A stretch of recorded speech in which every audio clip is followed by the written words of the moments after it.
You can't serve God and serve money at the same time. And if you let money be your God, then you're going to be in a bad position, and you can expect to have sorrows and problems and difficulty. Because if you were to gain the whole world and lose your soul, you don't have anything. I want you to just stop for a minute and look around at some of the people that kill themselves because they had everything monetarily, but they didn't have their soul saved, and something happened in the world that they couldn't understand, and they took their lives. I want you to know that don't allow the stuff in this world to replace God. You can't let it replace God. You got to keep him first. And if you learn how to keep him first and seek that kingdom by serving and operating in love and doing what you're supposed to do according to kingdom principles, he said, that measure you sent out, I'll measure it back to you 30, 60, or 100-fold when you plant it in the good soil and start acting on them. Now, the only way to do this is you have to have faith in what the word says. That's why he said it's impossible for you to please me without faith. So really what he's saying, it's impossible for you to walk with me and access the kingdom if you can't believe what the word says, even though there's no evidence of it. I talked about this last week when Thomas said, I'll believe it when I see it. And Jesus said, blessed are those that believe without seeing. I want to emphasize blessed again. It means fortunate, favored, and prosper. So I'm telling you this, you're going to have to believe it before you see it. And you're going to have to get your priorities in order and understand that if you start serving and seeking forth the kingdom of God, think about what Matthew says. It says that seek first the kingdom of God and his righteousness, and all those things will be added unto you. Your bills, your finance. I tell you, money just started to come out of nowhere. Things are starting to happen, things that you don't understand. So stop looking at what you see. Stop going to work and being, well, I got a bad job, I'm not getting a promotion, I don't have enough money to pay my bills.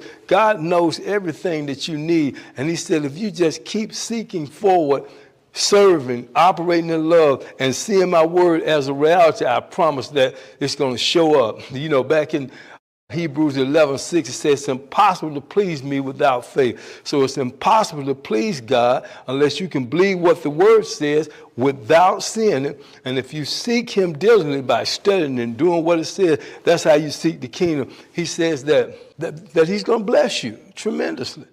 He doesn't, I mean, when we go back and look at the blessing of the Lord, making one rich and add no sorrow, he doesn't cut any corners, and that blessing comes when you bless others. So that's how you seek the kingdom. Remember this, the kingdom is not a politic, it's not a space, it's not a territory.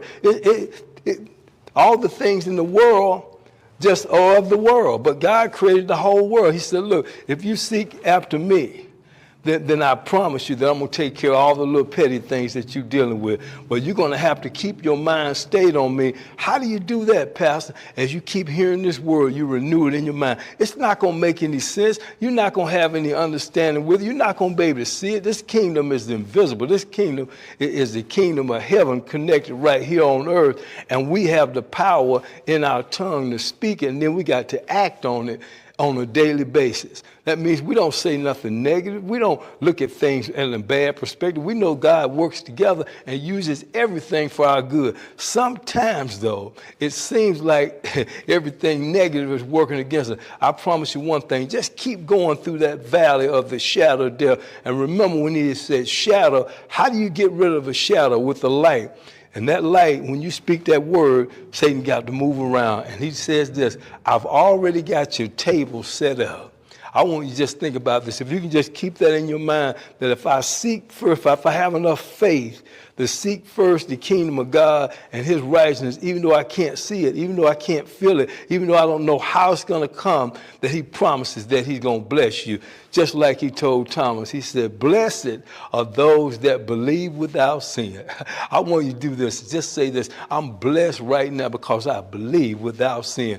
And I need you to move forward and understand this, that seeking first the kingdom of God and his righteousness, share love with everybody that you come in contact with. Be the best that you can be in everything you do. I promise that he said, I'm going to take you places that you never dreamed you could go. He says it this way in his word, that I can do exceedingly and abundantly more than you could ever ask or think. But the power is in you when you seek after the kingdom, serving and doing good and operating with integrity, standing on the word no matter what.